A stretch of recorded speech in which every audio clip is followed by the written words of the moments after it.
Hi తమ్ముళ్ళు, అందరూ బాగున్నారు అనుకుంటున్నాం. మంచిగా ఐపీ అయితే బాగానే రాశారు ఎగ్జామ్స్. మరి ఇంకా ఎంసెట్ గురించి ఆలోచిద్దాం. కొంచెం ఎంసెట్ గురించి కూడా ఆలోచించాలి కదా, దాని మీద మొత్తం అయితే ఉంది. మన ఎంసెట్ ఎగ్జామ్ అయితే షెడ్యూల్ ఇవ్వడం జరిగింది.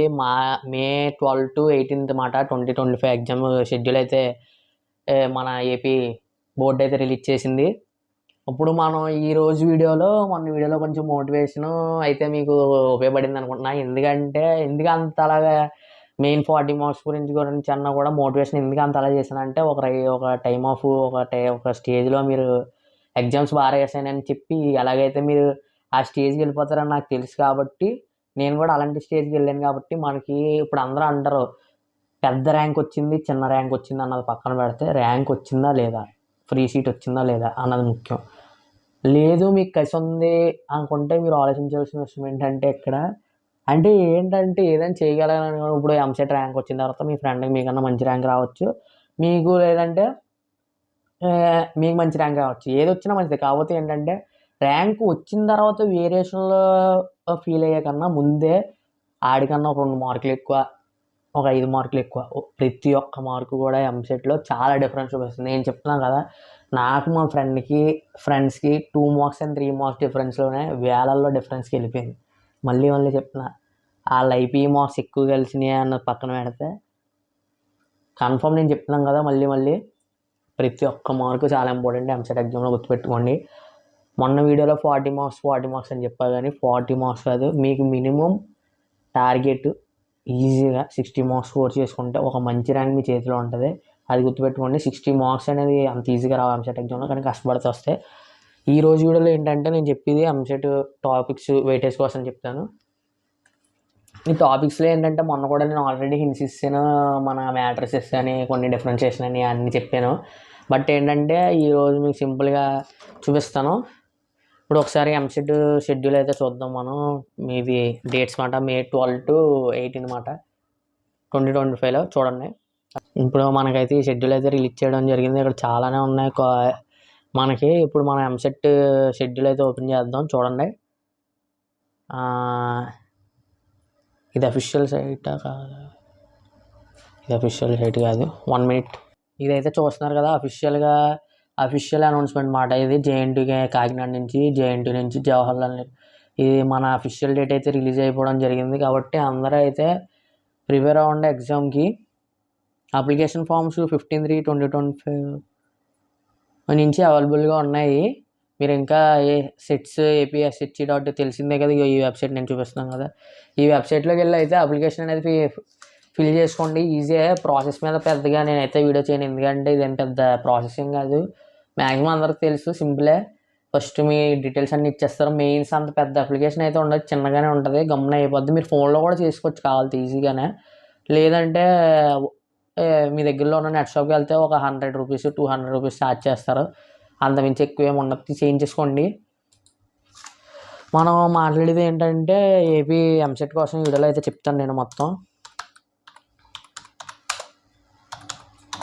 ఈ వెయిటేజ్ మీరైనా చూసుకోవచ్చు, కానీ దేంట్లో చూసుకోవాలి అని నేను career360.com అనేది ఉంటుంది మనకి. ఏపీ ఎంసెట్ వెయిటేజ్ అయితే ఇది ఉండే 2023 చూస్తాం. 1 minute ఇవన్నీ వీడియోస్లో ఉన్నాయి. ఏపీ ఎంసెట్ వెయిటేజ్ 2025 ఇది చూడండి. ఆల్జీబ్రా 28.75%. అయినా మ్యాథ్స్లోనే మీకు బాగా వస్తాయి మార్క్స్. నేను చెప్తాను career360. మీరు ఫోన్స్లో ఫ్రీవేర్ ఇవన్నీ పక్కన పెట్టేసి ఇన్స్టాగ్రామ్ ఇది ఒకసారి చూసుకుంటే ఈజీగా మీకు అర్థమవుతుంది మొత్తం. పీడిఎఫ్స్ ఉన్నాయి, ప్రీవియస్ ఇయర్ క్వశ్చన్ పేపర్స్ ఉంటాయి. ఇగో దీంట్లో ఇప్పుడు నేను చెప్పేది ఏంటంటే అవన్నీ స్కిప్ చేద్దాం మనం. ఫస్ట్ వెయిటేజ్ అన్నీ ఓకే, కానీ కరెంట్ ఎలక్ట్రిసిటీ బాగా ప్రిపేర్ అవ్వండి. ఎందుకంటే 2 క్వశ్చన్స్ వస్తాయి. లేదంటే మీకు సింపుల్గా చిన్న topics, atoms, alternating currents, communication system, ఇవన్నిటికన్నా కూడా మనకి ఎక్కడే ఈజీగా ఉంటుందంటే చెప్తాను చూడండి. ఈజీగా ఉండే టాపిక్స్ అయితే ఫిజిక్స్, మ్యాథ్స్ అయితే బాగుంటుంది. మీకు కెమిస్ట్రీ కన్నా కూడా గమ్మున ఈజీగా అర్థమవుతే, ప్లస్ చాలా ఈజీ మాట. ఈజీ అంటే gravitation, kinetic theory, laws of motion, magnetism and matter mechanic, properties of fluids, solids ఏముండదు మనకి. ఐపీలో బేసిక్ 2 మార్క్స్ ఉంటాయి కదా, అవి ప్రిపేర్ అవ్వండి. వీటిల్లో వీటిలోంచి అంటే ఫస్ట్ నేను చెప్పా కదా, మీ ఇంట్లో ఒక చార్ట్ మీరు కూడా ఒక మంచి ఇదేంటి ఒక మంచి ఇన్వెస్టిగేషన్‌లా ఫీల్ అయ్యి ఒక చార్ట్ మీద ఇయన్నీ రాసుకోండి ఫస్ట్. రాసుకొని మీకేమొచ్చు ఏం రావు అని చెప్పి ఆ చార్ట్ మీద ఒక బ్లూ పెన్‌తో రాసుకున్నారనుకోండి, బ్లాక్ పెన్‌తో రౌండప్ చేసుకోండి. మిగిలింది ఈరోజు మనం ఇది చదవాలి, ఈరోజు మనం అది చదవాలి అని చెప్పనుకోని వెయిటేజ్ మీద సింపుల్‌గానే ఉంటాయి. ఏం కష్టమేం కాదు, కంగారు పడొద్దు. మ్యాథ్స్ అయినా కూడా అంతే. నేను చెప్పాను కదా, మళ్ళీ మళ్ళీ అదే చెప్తున్నా. ఐపీ బాగా ప్రిపేర్ అవ్వండి. ఈటిల్లో ఫస్ట్ అయితే మెయిన్ థింగ్స్ మ్యాట్రిసెస్, ఫంక్షన్స్. అందరూ ఎక్కువ పక్కన పెట్టేసేది ఏంటంటే ఈ బైనామోల్ థియరమ్ ఒకటి పక్కన పెట్టేస్తారు. ఎందుకంటే ఇది కొంచెం కష్టం అనుకుంటారు కానీ ఈజీగానే ఉంటాయి. బైనామోల్ థియరమ్ ఒకటి, మనకి కాంప్లెక్స్ ఇవన్నీ ఈజీగానే ఉంటాయి. అంటే అయిపోయింది కదా అని ఈజీ అని పక్కన పెడితే ఈ టాపిక్స్ ఇప్పుడు మీకు వేరే వాళ్ళు ఎవరు చెప్పినా సరే యూట్యూబ్లో ఇవే చెప్తారు తమ్ముడు. ఎంసెట్ వెయిటేజ్ అయితే వచ్చేసింది మనకి. ఎంసెట్ షెడ్యూల్ వచ్చేసింది. అప్లికేషన్స్ కూడా ఫిల్ చేసుకున్నారు. మన ఎగ్జామ్ కోసం ఇంకా ఆలోచించడం స్టార్ట్ చేయండి. చెప్పాను కదా, ఫస్ట్ అయితే మనకి ఈజీగా ఉండే టాపిక్స్ ఐపీ ఎలా ఉంటుందో అలాగే ఫిజిక్స్ కూడా బాగుంటుంది. ఎంసెట్లో ఫిజిక్సే బాగుంటుంది నన్ను అడిగితే. ఫ్లూయిడ్స్, సాలిడ్స్ అన్న కూడా లాస్ ఆఫ్ మోషన్, గ్రావిటేషన్ ఇట్ల మీద చిన్న చిన్న బేసిక్ ఫార్ములాస్ మనకి ఇవి ఉంటాయి చూడండి. అదేం తమ్ముడు, 4 మార్క్స్ క్వశ్చన్స్లో ఉన్న మీకు చిన్న చిన్న ఫార్ములాస్లోనే బట్టే ఇవి కూడా ఉంటాయి. చాలా సింపుల్. మీరు ఫస్ట్ గుర్తుపెట్టుకోవాల్సింది ఏంటంటే ఎగ్జామ్కి వెళ్ళినప్పుడు మీకు ఐపీ నాలెడ్జ్ ఉందా లేదా అని చూసుకోండి. సెకండ్ పాయింట్ వచ్చేసి నేను చెప్పేది ఏంటంటే ఎగ్జామ్కి వెళ్ళిన తర్వాత క్వశ్చన్ చదివినప్పుడు మీకు ఏమన్నా అర్థమయ్యి ఏ లెసన్ నుంచి వచ్చింది అని చూడండి ఫస్ట్. ఆ లెసన్ ఇది గ్రావిటేషన్ అని అనగానే అప్పుడు గివెన్ డేటా రాసుకోండి. మనకు అంత టైం ఉన్నదా బ్రో అంటే ఉంటుంది. టైం సేవింగ్ కూడా నేను చెప్తాను ఈ వీడియోలోనే. ఎలాగంటే ఫస్ట్ 180 బిట్స్ 180 మినిట్స్ అంటారు అందరూ. కానీ ఏంటంటే బిట్స్ మొత్తం అన్నీ మీకు దాంట్లో తెలిసినవి కొన్ని ఉంటాయి, తెలియనివి కొన్ని ఉంటాయి. కానీ మీకు చిన్న సింపుల్ ట్రిక్ చెప్తాను చూడండి. ఎలాగంటే మీరు ఈ ట్రిక్ ఫాలో అవుతారు లేదు కానీ అంటే అక్కడ మళ్ళీ వాళ్ళకి డౌట్ రావచ్చు. నేను చేశాను మరి సింపుల్ ట్రిక్ ఏంటంటే ఏబిసిడి అని చెప్పి రాసుకున్నాను. ఏబిసిడి అని చెప్పి పేపర్ మీద రాసుకొని ఇన్విజిలేటర్లు ఉంటారు అంటే ఏబిసిడి అని రాసుకుని నాకు ఎవరు చెప్పలే. నేను సొంతంగా పెట్టుకున్న ట్రిక్స్ ఏంటంటే 3 తమ్ముడు. ఫస్ట్ థింగ్ ఏంటంటే 2 hours లోపు మొత్తం 180 బిట్స్ అవగొట్టాలి, లేదా మినిమం 100. ఎన్నైతే అన్ని. మిగిలిన రిమైనింగ్ బిట్స్ ఏ అయితే నాకు తెలియని ఉన్నాయో అవన్నీ కూడా మనం పెట్టిన రైట్ అవ్వచ్చు, రాంగ్ అవ్వచ్చు, కానీ మినిమం ఇన్ని బిట్స్ అయితే ఈ 2 hours కంప్లీట్ అవ్వాలి. మిగిలిన అప్పుడు చూసుకొని లాస్ట్ హాఫ్ అన్ అవర్ నేను చెక్ చేసుకున్నా. అన్ని బిట్స్ చెక్ చేసుకొని నాకు ఎన్ని మార్క్స్ వస్తాయని నేను ముందుగానే ఎగ్జామ్ అయ్యి బయటకు వచ్చేప్పటికి నాకు ర్యాంక్ వస్తుందని కూడా అందరూ సింపుల్ చెప్తున్నాం కదా. ఇన్విజిలేటర్ ఎవరు చూడకపోతే ఫస్ట్ మీరు చేయాల్సిన పని ఏంటంటే ఎగ్జామ్ హాల్లో అంటే మీరు ఏం చీట్ కోడ్స్ ఏం కాదు అంట. నేను చెప్పే లాజిక్ ఏంటంటే అది చూస్తే ఒకవేళ మీకు బయట నుంచి ఆన్సర్స్ వచ్చినాయేమో అని చెప్పి బుక్ అవుతే ఏమన్నా అవ్వచ్చు. అది నేను చెప్పి నేను అసలు చెప్పకూడదు అనుకుంటున్నాను. నేను అసలు ఈ టెక్నిక్ ఏంటంటే ఒక 4 lines టేబుల్ గీసుకోండి సింపుల్గా. ఎగ్జామ్ పక్కన గీసుకొని ఏబిసిడి అని పెట్టుకొని మీరు ఫస్ట్ నుంచి కూడా ఇప్పుడు ఫస్ట్ ఆన్సర్ ఏ పెట్టారో ఏ దగ్గర 1 mark అలాగా లాస్ట్కి వచ్చేసేపటికి ఎన్ని బిట్లు ఎన్ని అని పెట్టారని చెప్పి చూసుకొని అర్థమైందా, ఎన్ని బిట్లు ఎన్ని పెట్టాం మనం. ఒక 20 బిట్స్ ఏ పెట్టాం, 20 బిట్స్ బి పెట్టాం, 20 బిట్స్ సి పెట్టాం, 40 బిట్స్ డి పెట్టాం. అప్పుడు లాస్ట్కి వచ్చేసరికి మీకు టైం లేదు, ఆన్సర్స్ పెట్టడానికి టైం సరిపోతలా. అప్పుడు మీకు ఎలా తెలుస్తుంది ఏ లెక్కు పెట్టాం, బి లెక్కు పెట్టాం, సి లెక్కు పెట్టాం, డి పెట్టాం. అదే చూసారనుకోండి పేపర్ మీద వెంటనే మీకు డిసిషన్ షీట్ మీద కనబడుతుంది. కనబడంగానే మీకు అర్థమైపోద్ది మనం ఇన్ని బి అంటే మిగిలిన ఏలు సిలు బీలు అప్పుడు డీల్ పెట్టరు. ఇంకా అలాగా సింపుల్ లాజిక్ అంటున్నా. అదొక లాజిక్. ఇంకో లాజిక్ ఏంటంటే చీట్ కోడ్స్ అందరూ ఏం చెప్తారంటే 2 సిమిలర్ ఆన్సర్స్ చూసుకోండిరా అని చాలా ఉంటాయి. అవన్నీ కూడా ఎగ్జామ్కి వెళ్ళే ముందు చూసుకుని వెళ్ళండి. అంతకుముందు వరకు కూడా అటు జోలికి వెళ్ళొద్దు. అవసరమైతే ఎగ్జామ్ పొద్దున్న మీరు బుక్ తీసినా కూడా ఫార్ములాసే చదువుకోండి. ఆ ఫార్ములా ఫస్ట్ నేను చెప్తున్నాను కదా, ఫిజిక్స్ అయినా తమ్ముడు, మ్యాథ్స్ అయినా తమ్ముడు. ఫిజిక్స్ అయితే గివెన్ డేటా రాసుకోండి. ఫిజిక్స్లోనే బాగా స్కోర్ చేయొచ్చు. నేను కూడా ఫిజిక్స్లోనే స్కోర్ చేశాను. Physics easy. కెమిస్ట్రీ టాపిక్స్ తెలియాలి, ఇంకా ఇవన్నీ మనకి ఉంటాయి. కానీ దానికన్నా ఫిజిక్స్లో గివెన్ డేటా రాసుకుంటారు సింపుల్గా. యూ స్క్వేర్ మైనస్ ఇవన్నీ ఉంటాయి. హాఫ్ ఏటీ స్క్వేర్ ఇవన్నీ చెప్పి v square minus u square is equal to 2as అని ఏ ఎంత ఇచ్చాడు ఎస్ ఎంత ఇచ్చాడు ఏం అడిగాడు అంతే సింపుల్. అలాగే బేసిక్ ఫార్ములాలతో కూడా మీకు వచ్చి రానట్టు ఏదో ట్రై చేస్తే అక్కడ ఏదో ఆన్సర్ వస్తుంది. అక్కడ ఉన్నది ఆన్సర్ దగ్గరలో ఉన్నా సరే మీరు పెట్టారు రైట్ అయింది మార్క్స్ వస్తాయి అంతే. నేను చెప్తున్నాను కదా, వెయిటేజ్ ఇవన్నీ కాదు, మీకు ఎన్ని టాపిక్లు అయితే అన్నీ ప్రిపేర్ అవ్వండి. నేను కూడా అలా చదివి వచ్చిన ఉండే ఎంసెట్ విషయంలో. ఐపీ అలా చదివినా సరే. ఎందుకంటే ఒకవేళ మీరు కాలేజ్కి వెళ్ళి అక్కడే ప్రిపేర్ అయ్యి ఎగ్జామ్ ఊరికి వెళ్తే చాలా వెల్ అండ్ గుడ్. నేను చెప్తాను కదా, వాళ్ళకే ర్యాంకులు వస్తాయి. అదే ఇంట్లో ఉండి ప్రిపేర్ అయిపోతాం బ్రో, కోచింగ్ లేదు బ్రో, ఏం లేదు బ్రో, షార్ట్ టర్మ్ తీయలేదు బ్రో అంటే మీరు కొట్టాలి అని కసి ఉంటే మటుకు నేను చెప్పాను కదా, ప్రీవియస్ పేపర్ బుక్, అరిహాంట్ బుక్ తీసుకోండి. లేదు అంటే మెయిన్స్లో ప్రీవియస్ పేపర్లు ఇన్ని జెరాక్స్లు దించుకుంటాయి దగ్గర లాస్ట్ ఒక 15 years పేపర్లు వరకు ఉంటాయి. పీడిఎఫ్లు తెస్తారు, ఎన్నైతే అన్ని ప్రాక్టీస్ చేసుకుంటారు. నేను ఇంకోటి చెప్తాను, మర్చిపోయా. మీరు డైలీ ఒక టాపిక్ మీద కానీ ప్రిపేర్ అవుతే ఒక టాపిక్, ఆ టాపిక్ మీద పీవైక్యూస్ చేయండి.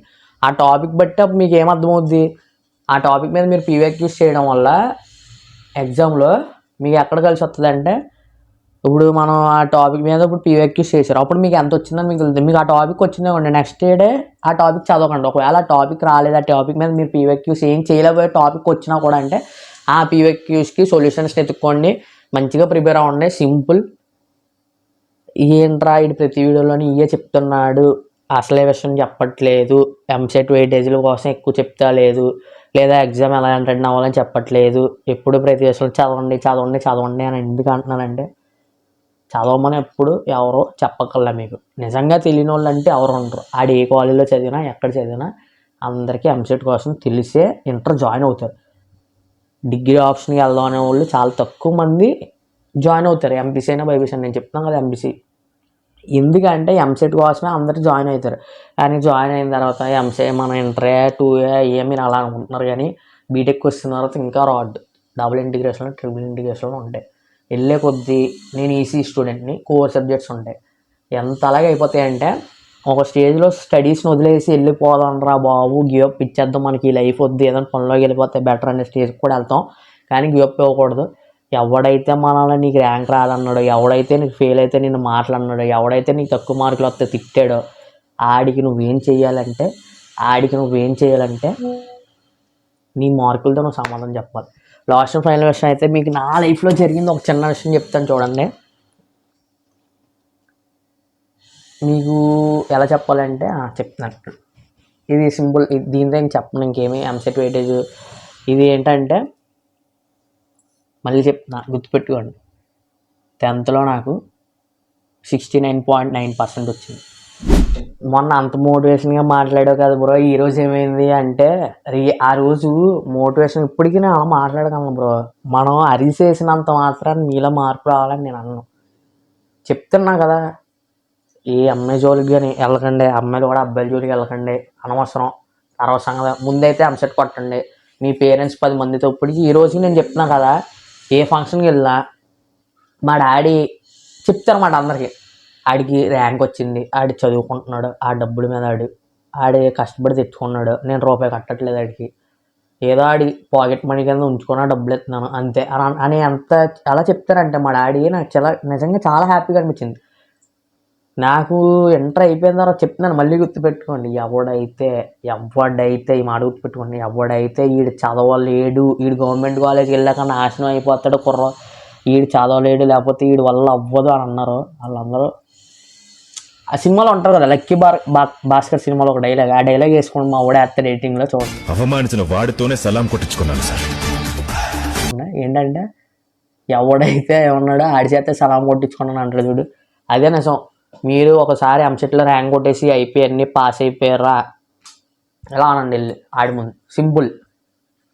సింపుల్ రా, పాస్ అయిపోవడం ఈజీ, ఎంసెట్లో ర్యాంక్ ఈజీ అంటే ఈజీగా ఏది రాదు. రోజు 2 గంటలు ఇన్స్టాగ్రామ్లో వెనకాల అమ్మాయిలు వెనకాల పడిపోదులు, రిక్వెస్ట్లు ఎట్టుకొని పోదులు. ఆ రిక్వెస్ట్లు అయ్యో మన కొంతమంది ఉన్నారు యూట్యూబ్ ఇన్ఫ్లుయెన్సర్స్, పేరు చెప్పిన అన్నయ్యలు, మంచి ఎంసెట్ల కోసం అన్నిటి కోసం చెప్తారు. అన్నయ్య ఆల్రెడీ వీడియోలు చేసేసాడు, నేను కూడా అన్నయ్యనే తీసుకున్నా. మీరు మంచిగా చెప్తున్నాం కదా, లేదా నాతో ఉంటారంటే చెప్పాను, కెరీర్ 360 ఓపెన్ చేసుకోండి, ఇవన్నీ బాబాయ్ మా వల్ల అవ్వదు బ్రో, వెయిటేజ్లు ఏమవ్వదు, మేము అసలు చదవలేము అని అనుకుంటే అరిహాండ్ బుక్ కొనేసుకోండి, 150-200 ఉంటుంది, ఇంకా ఎక్కువైనా ఉండొచ్చు. మళ్ళీ అదేంటి బ్రో నువ్వు చెప్పిన ప్రైస్ కన్నా ఎక్కువ ఉందని అంటే నేనేం చేయాలి, అరిహాండ్ బుక్ తీసేసుకోండి, పీవైక్యూస్ లేదా ఏదో ఒకటి తీసుకోండి. ఎంసెట్ పీవైక్యూస్ అది మీరు సాల్వ్ చేయాలి, కానీ అరిహాండ్ బుక్ అయితే ఎన్ని క్వశ్చన్ పేపర్స్ ఉంటాయంటే అన్ని ఉంటాయి. మీరు అన్నీ చేసేసి సూపర్ లాగా ఉంటే ఇన్ని స్కానర్లు ఉంటారు ఆ లాస్ట్ 5 పేజీల్లోనే, స్కాన్ చేస్తే చాలు మళ్ళీ ఇంకో క్వశ్చన్ పేపర్ వస్తుంది. ప్రశాంతంగా కూర్చొని తినేసి ఆ ఫోన్ పెట్టుకొని ఏసీలో పడుకొని బదులు కనీసం ఆ ఫోన్లో ఫార్ములాస్ వీడియోలు అన్నా చూడండి రా, చెప్తున్నాను కదా, రిక్వెస్ట్ అనుకోండి. ఇప్పుడు మీకు తెలియట్లేదు, నేను చెప్తున్నాను కదా, రిక్వెస్ట్ అనుకోండి. పోను కనీసం నా రిక్వెస్ట్ అనుకోండి ఈ ఒక్కసారికి. పోను మీకోసం కావాలి, మీ పేరెంట్స్ కోసం కావాలి, నా కోసం చదవండి. నేను చెప్తున్నాను కదా, ర్యాంక్ వచ్చిన తర్వాత వచ్చి కామెంట్ చేయండి, బ్రో ఆ రోజు నీ వీడియో చూసాం బ్రో, నువ్వు అలా రిక్వెస్ట్ చేయబట్టే ఈరోజు నాకు ర్యాంక్ వచ్చింది అని చెప్పండి. నేను హ్యాపీ. ఒక్కడ ర్యాంక్ వచ్చినా చాలు నా వీడియోలో. నా వీడియో 100 మంది చూడక 1000 మంది చూడక్కల, ఒక్కడికి ర్యాంక్ వచ్చినా చాలు నేను చెప్పిన మాటలు బట్టి బాగా. మళ్ళీ ఇది కూడా ఇలా కూడా కామెంట్ చేయండి, ఎవరికైతే ఒకవేళ ర్యాంక్ రాలేదకో అప్పుడు నిజంగా ఈ అమ్మాయి వెనకాల ఆడు రీఛార్జ్లు చేంజ్ చేసుకుని ఎవడో ఫేక్ అకౌంట్ ఉంటాడు కదా, అప్పుడు ఇలా కూడా కామెంట్ చేయండి. ఎలా పెడతారంటే, బ్రో అది చెప్పింది నువ్వు చెప్పింది నిజమే బ్రో, నేను నీ మాట వినలేదు, రీఛార్జ్లో 500 పోయినాయి, ఒక అమ్మాయి చేసేసాం, ఈరోజు మాకు ర్యాంక్ రాలేదు అని కూడా కామెంట్ పెట్టండి.